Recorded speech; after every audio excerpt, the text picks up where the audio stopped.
Parce qu'elle impacte énormément de monde. Elle impacte beaucoup de Français. On sait qu'il y a 64% des Français environ qui ressentent dans l'année une souffrance psychique et qu'il y a un Français sur 5 qui est touché par un trouble psychique chaque année. Donc c'est quelque chose qui, sur le plan épidémiologique, est extrêmement important.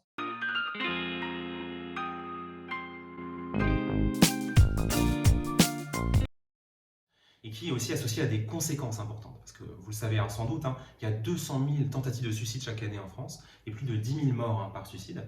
Donc c'est quelque chose qui est très important aussi en termes de conséquences de ces dimensions de santé sur la trajectoire de vie des individus. Le suicide, c'est aujourd'hui, pour les 10-25 ans, la deuxième cause de mortalité après les accidents de la route. Donc c'est quelque chose qui, en termes de prévalence, est aussi très fort. Et puis, avoir un épisode dépressif caractérisé, souffrir d'une dépression, par exemple, ça augmente plus de 30 fois le risque de faire une tentative de suicide. Donc vous voyez qu'il y a un lien très fort entre santé mentale et puis des conséquences vraiment assez vitales pour l'individu.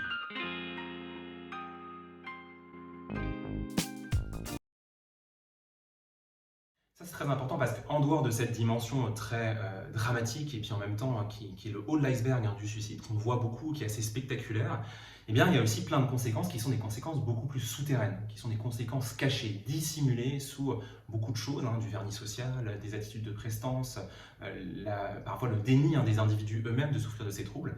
Et ces conséquences très souterraines des troubles psychiatriques, elles donnent finalement une morbidité très profonde pour les individus, mais qui est rhizomatique, qui vient creuser progressivement dans les fondations sociales, familiales, conjugales, professionnelles de l'individu, et qui viennent fragiliser toute la structure sur laquelle s'est construite sa vie. Cette morbidité rhizomatique, elle fait que l'individu, au fur et à mesure du temps, au fur et à mesure du maintien du trouble psychique ou de la succession d'épisodes qui s'inscrivent dans ce trouble psychique, eh bien, sa vie va être de plus en plus difficile à mener. Ses projets, l'ensemble des désirs qu'il a envie de mettre en œuvre dans son quotidien vont être de plus en plus difficiles à mettre en œuvre.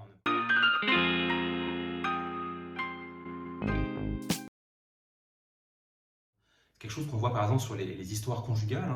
On sait qu'un couple peut totalement être brisé par exemple par une dépression, mais aussi sur les trajectoires professionnelles. Déclencher un trouble bipolaire par exemple très jeune ou un trouble psychotique pour un sujet entre 20 et 25 ans, eh bien, ça va être des choses qui vont modifier le parcours scolaire, la capacité de faire des études, la capacité de commencer un emploi qui convient à l'individu. Et donc prévenir très en amont le développement de ces troubles, ça permet aussi d'assurer une trajectoire plus saine et plus harmonieuse pour ces individus.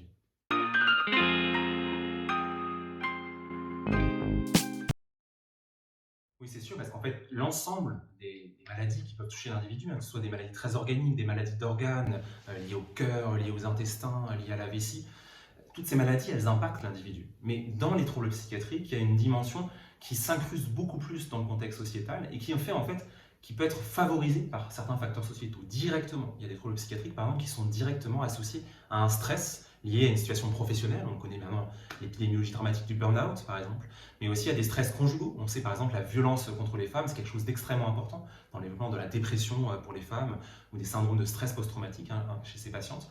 Donc c'est des choses qui sont très ancrées dans la société, dans la façon dont nous faisons société aujourd'hui, dont nous fonctionnons en société, et qui font que ces troubles ont une dimension qui sort largement du cadre de la médecine et qui s'intègre beaucoup plus avec les politiques de santé publique, par exemple aussi.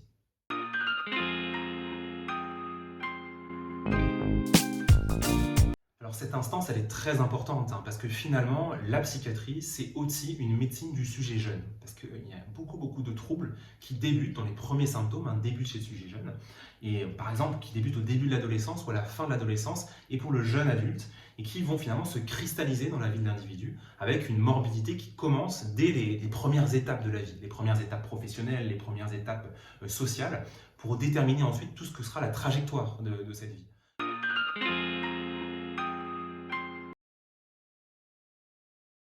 Je prends l'exemple très simple, par exemple, de la dépression. La dépression chez le sujet jeune, elle commence en général, la dépression, entre 18 et 44 ans, dans une période de vie où on pensait qui est fondatrice pour plein de choses, pour la trajectoire globale de l'existence, pour la schizophrénie, pour les troubles du spectre psychotique aussi. C'est des pathologies qui se développent à la fin de l'adolescence, au début de l'âge adulte, et qui bien sûr aussi vont impacter l'ensemble de l'individu.